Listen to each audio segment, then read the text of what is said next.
D'après ce rapport de l'Agence française de sécurité sanitaire, les antennes relais sont mises hors de cause. Laurence Ragon. Quant au téléphone portable, rien n'indique à ce jour que son utilisation soit liée à l'apparition ou au développement de cancer. Mais les scientifiques reconnaissent que les recherches sont encore insuffisantes. Parmi les principaux experts qui l'ont rédigé, René Desèze et Bernard Verret. En 2005, nouveau rapport de l'AFSE et toujours les mêmes conclusions, toujours aussi rassurantes.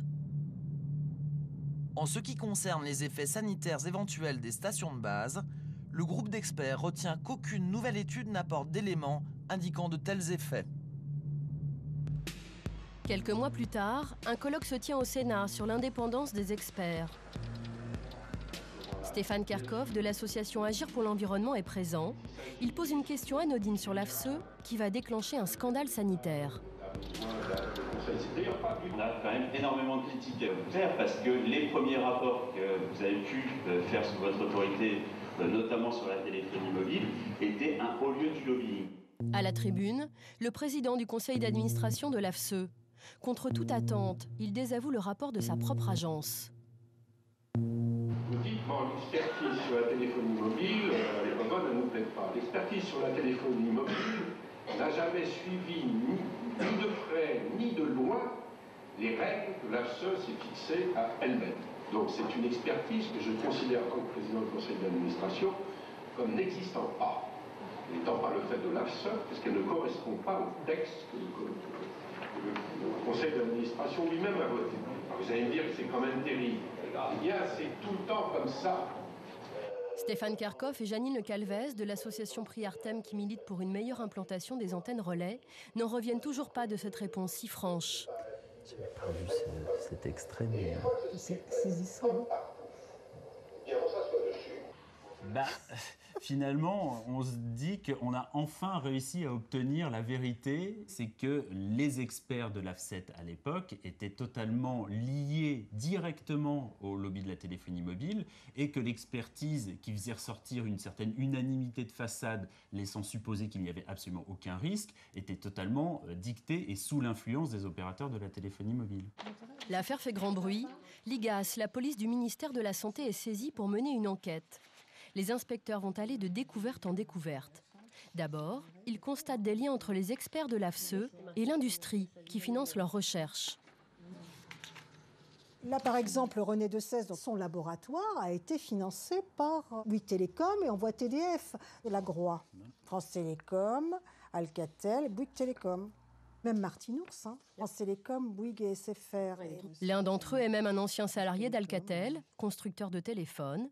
Et enfin Bernard Verret, membre du conseil scientifique de Bouygues Télécom. Ça, c'est énorme. Mais ce qui retient l'attention des enquêteurs de l'IGAS, c'est ce document. Publi-document. En fait, c'est une publicité financée par Orange. Il faut le voir en petit, en collaboration avec Orange, qui a été diffusée dans le cadre d'une revue Impact Médecine, qui est donc diffusée auprès des médecins. Cette revue à destination des médecins est financée par un opérateur, explique que les antennes relais et le portable ne sont pas un danger pour la santé. Et ce sont les experts de l'AFSE, comme René Desèze ou Bernard Verret, qui s'expriment. Pour les inspecteurs de l'IGAS, leur participation à ce numéro d'Orange jette le trouble sur leur indépendance. Les inspecteurs généraux ont critiqué cette collusion, on dirait, entre l'opérateur Orange et les experts, et le manque, je dirais, d'éthique et de déontologie des experts. Qui se permettent de participer à une revue financée par Orange, participer au conseil scientifique de Bouygues Télécom, pendant qu'ils mènent une expertise, ça montre bien le côté totalement... il y a une impunité totale et vraiment fonctionnement en vase clos.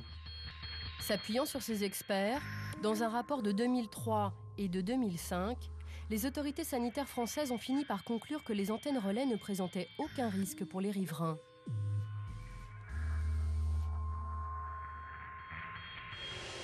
Pourtant, ici à Tassin-la-Demi-Lune dans le Rhône, la justice en a décidé tout autrement. Cet après-midi, des techniciens démantèlent un pylône alors que les antennes relais émettaient parfaitement dans les normes. C'est Florence Lagouge, appareil photo à la main, qui est à l'origine de la plainte. C'est un moment historique, là. Oui, c'est un moment qu'on attendait depuis longtemps.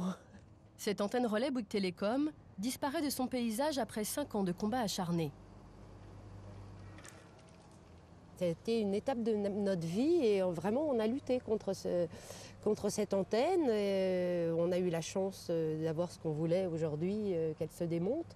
Mais ça n'a pas été gagné d'avance et ça a été un dur combat. Et tous les riverains d'antenne peuvent vous le dire. C'est pas facile et c'est vraiment une violation de sa propriété que d'avoir ça qui s'installe à proximité de chez soi. Ils en sont où là? Ça y est, ils l'ont posé. Ses voisins avaient négocié avec l'opérateur l'installation du pylône dans leur jardin contre rémunération. Selon nos estimations, un emplacement d'antenne relais peut se louer annuellement entre 3 000 et 40 000 euros en fonction de la rareté des sites et de la densité urbaine aux alentours.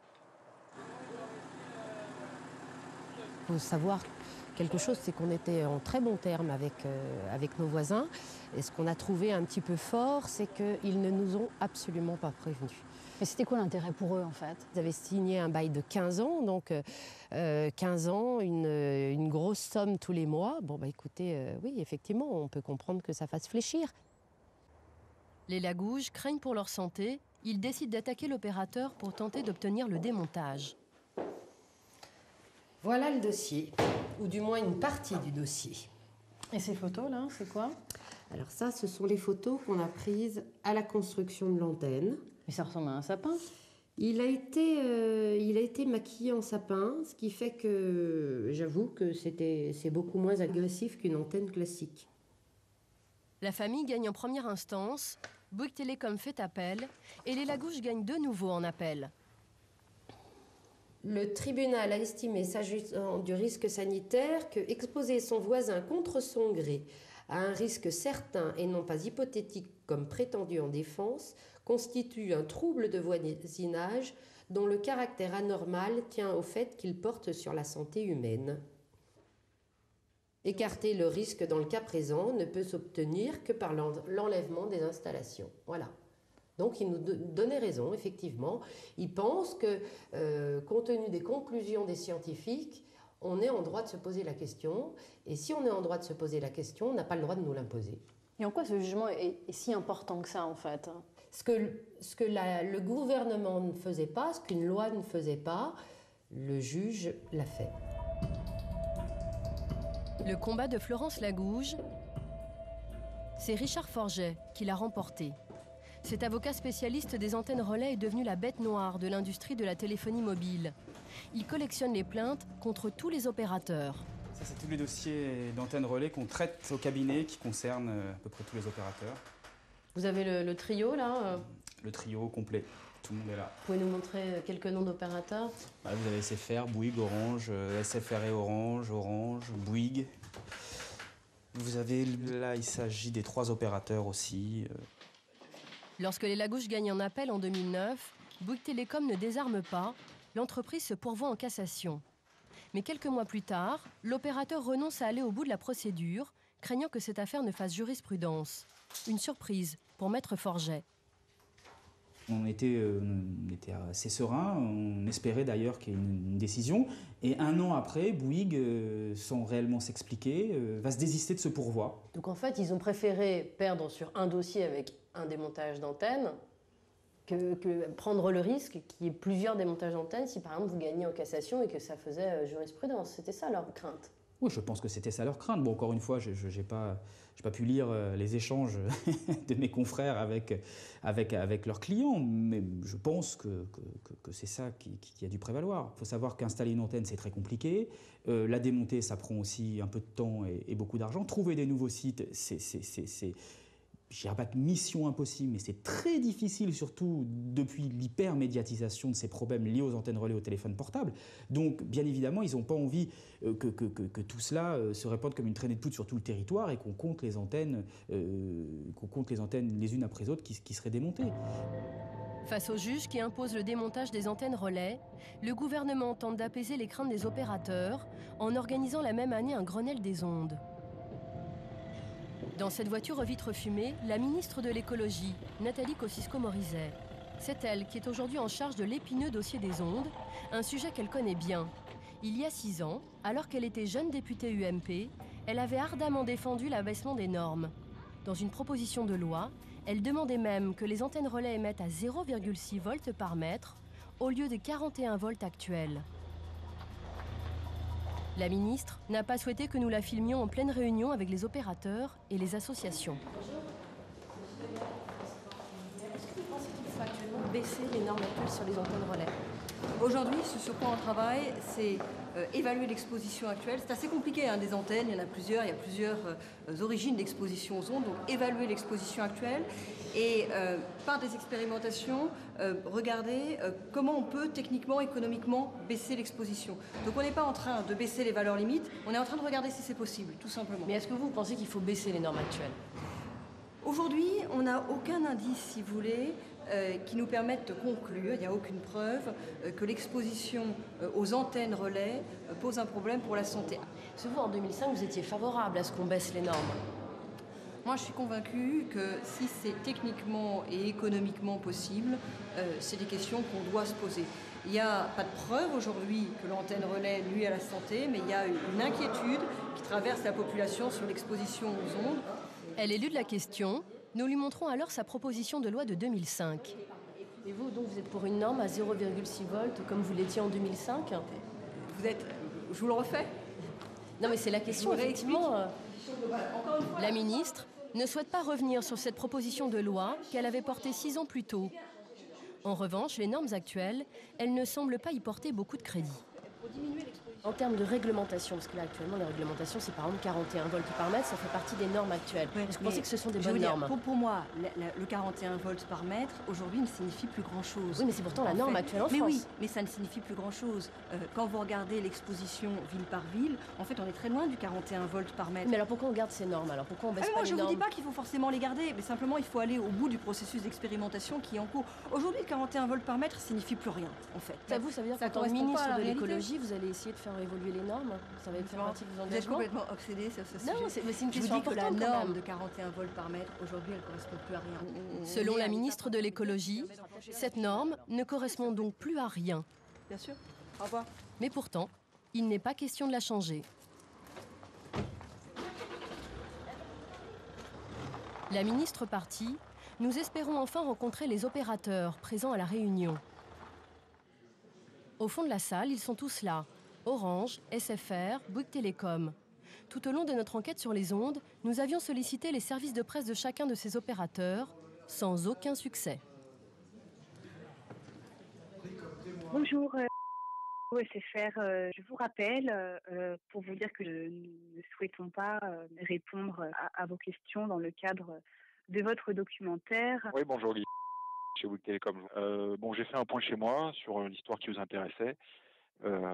Voilà, je suis bien embêté parce que j'ai absolument aucun porte-parole qui pourrait témoigner là-dessus, vous raconter ce qui s'est passé, pourquoi, quand, etc. etc.